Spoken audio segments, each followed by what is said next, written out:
Bismillahirrahmanirrahim. Assalamualaikum warahmatullahi wabarakatuh. Bapak, Ibu, saudara-saudara sekalian, bersama ini saya memberikan video bagaimana penerapan software berbasis Robset yang disebut dengan Rosetta untuk mengekstrak pengetahuan dari data yang tersimpan di dalam database. Sebelum praktek, pastikan pertama software Rosetta-nya sudah terinstall dengan baik. Dan kalau seandainya software tersebut sudah diinstal, ini adalah bentuk layar utama daripada software Rosetta. Sebelum kita masuk ke software Rosetta, pertama yang harus kita siapkan itu adalah database-nya. Software Rosetta nanti dia bisa connect ke beberapa DBMS. Dan untuk contoh kasus kita pertama ini, datanya kita siapkan dengan menggunakan Excel. Jadi silakan data yang ada pada slide teori kita, saudara buatkan dalam bentuk Excel. Kemudian nanti setelah disiapkan datanya, Bapak Ibu simpan dengan menggunakan XLS dengan tipe 97 sampai 2003. Kenapa dengan Excel 97 sampai 2003? Karena Rosetta dia kompatibel dengan 97 sampai 2003. Setelah datanya disiapkan, ya, sebagai contoh di sini saya berikan namanya adalah data latihan income.xls.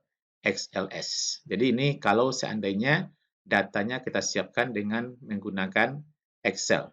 Nanti Bapak Ibu Saudara juga bisa menggunakan di BMS yang lain. Kalau sudah disimpan, ini saya close. Jadi pastikan sebelum kita menggunakan Rosetta, database kita sudah kita siapkan dengan menggunakan di BMS yang tersedia. Oke. Setelah itu, baru kita bekerja dengan menggunakan Rosetta. Langkah pertama adalah ambil file, kemudian new project. Ya, new project. Setelah itu, di paste struktur, klik kanan. Ya, ODBC, karena kita menggunakan database di BMS yang lain. Tapi kalau kita menggunakan database yang ada di bawaan Rosetta, maka kita pakai adalah load. Tapi kita pakai database yang disiapkan dari DBMS yang lain. Dalam hal ini adalah dengan Excel. Oleh karenanya kita pilih ODBC. Nah, kemudian secara teori di tahapannya ada 5.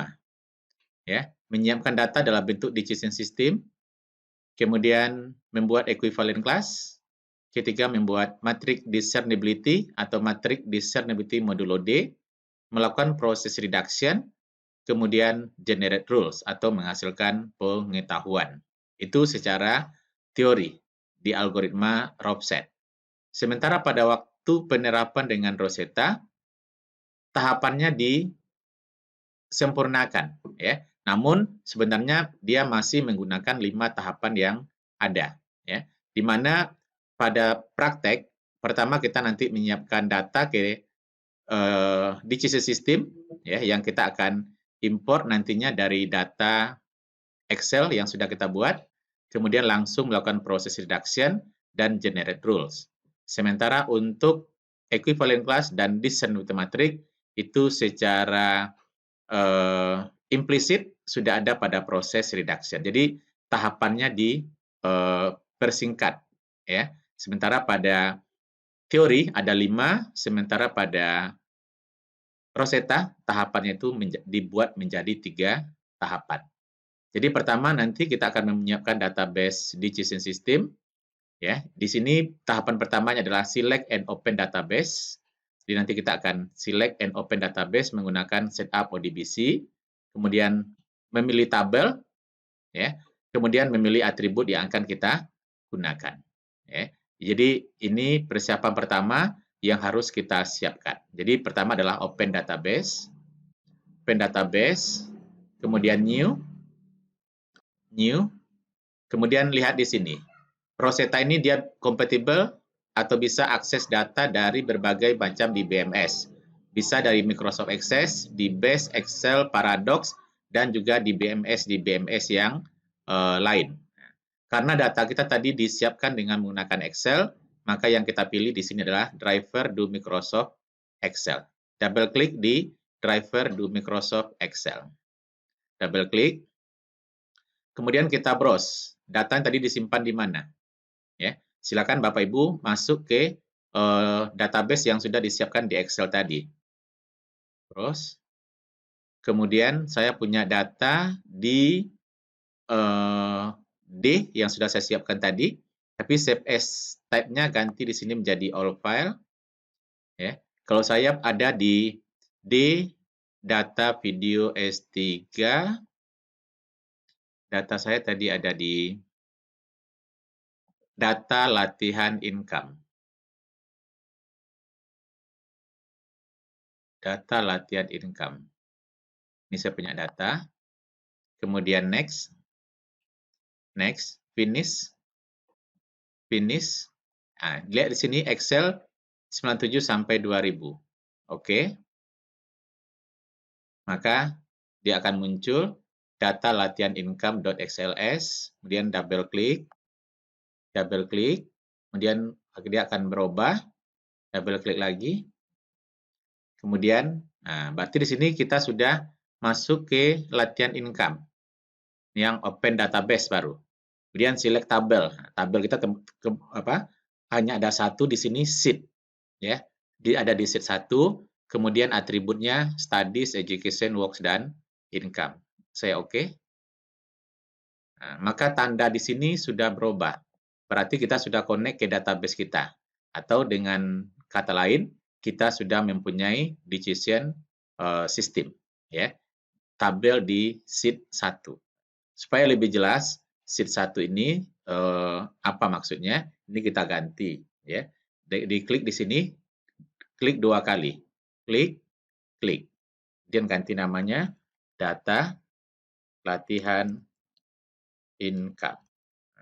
Berarti sekarang kita sudah punya decision system. Kita bisa lihat inilah data decision system kita.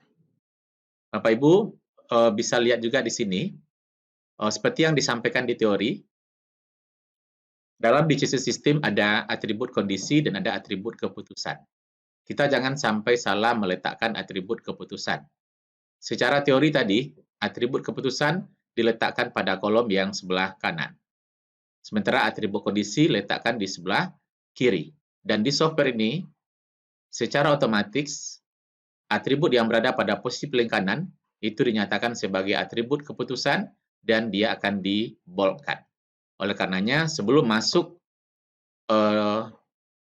memasukkan data ke dalam database, Bapak Ibu harus pastikan mana yang berfungsi sebagai atribut keputusan dan mana yang berfungsi sebagai atribut kondisi. Seperti ini, kita sekarang sudah mempunyai data decision system. Dalam ini adalah data latihan income. Tahapan yang kedua di dalam proses Rosetta ini adalah melakukan proses reduction. Ya, kita melakukan proses reduction. Bagaimana melakukan proses reduction? Dari D, data latihan income di klik kanan. Kemudian ambil reduce. Reduce di sini adalah untuk melakukan proses reduction. Dan yang kita jelaskan tadi teorinya adalah dynamic redux. Ya, jadi pilih dynamic redux. Kemudian OK. Maka akan menghasilkan redux seperti yang kita jelaskan di teori tadi. Di mana reducnya tadi ada 4, yaitu studies works, studies, education works, dan education. Jadi sesuai dengan yang kita dapatkan secara analisa teori. Reducnya studies works, studies, education works, dan education. Oke. Supaya lebih jelas lagi, ini kita rubah menjadi redux. Klik 2 kali, kemudian ganti dengan redux. Berarti ini kita sudah mendapatkan 4 redux. Setelah kita mendapatkan redux, berikutnya yang kita lakukan adalah generate rules atau menghasilkan rule. Untuk menghasilkan rule, seperti yang dijelaskan di teori juga, bekerja berdasarkan redact yang didapat. Di Rosetta juga, untuk menghasilkan rule, kita bekerja dari Redux. Jadi dari Redux, di R yang bertanda merah ini, klik kanan, kemudian Generate Rules. Ya, Generate Rules, kemudian OK. Jadi ini adalah rule yang dihasilkan. Ya. Secara teori, kita ada menghasilkan sebanyak 14 rule. Ya. Rule pertama, kedua, ketiga, dan keempat ini, yang ini, itu adalah berdasarkan redact, studies, dan works. Kemudian rule yang nomor 5, 6, dan 7 ini dari redact studies. Kemudian 8, 9, 10, 11 itu adalah dari redact education dan works. Kemudian rule yang ke-12, 13, dan 14 adalah dari redact education. Jadi, inilah pengetahuan-pengetahuan yang terkandung dalam database kita yang kita ekstrak dengan menggunakan teknik artificial intelligence yang disebut dengan PropSet. Dan ini penerapannya dengan menggunakan software data mining yang disebut dengan Rosetta. Selain Rosetta, nanti Bapak, Ibu, dan Saudara juga bisa menggunakan software data mining berbasis PropSet yang lainnya, seperti ROS2, RSS, dan hasilnya, baik itu Rosetta, RSS, atau ROS2, menghasilkan pengetahuan atau knowledge yang sama. Demikian proses atau cara kerja daripada algoritma Rosetta untuk menghasilkan pengetahuan. Sekian, selamat mencoba. Assalamualaikum warahmatullahi wabarakatuh.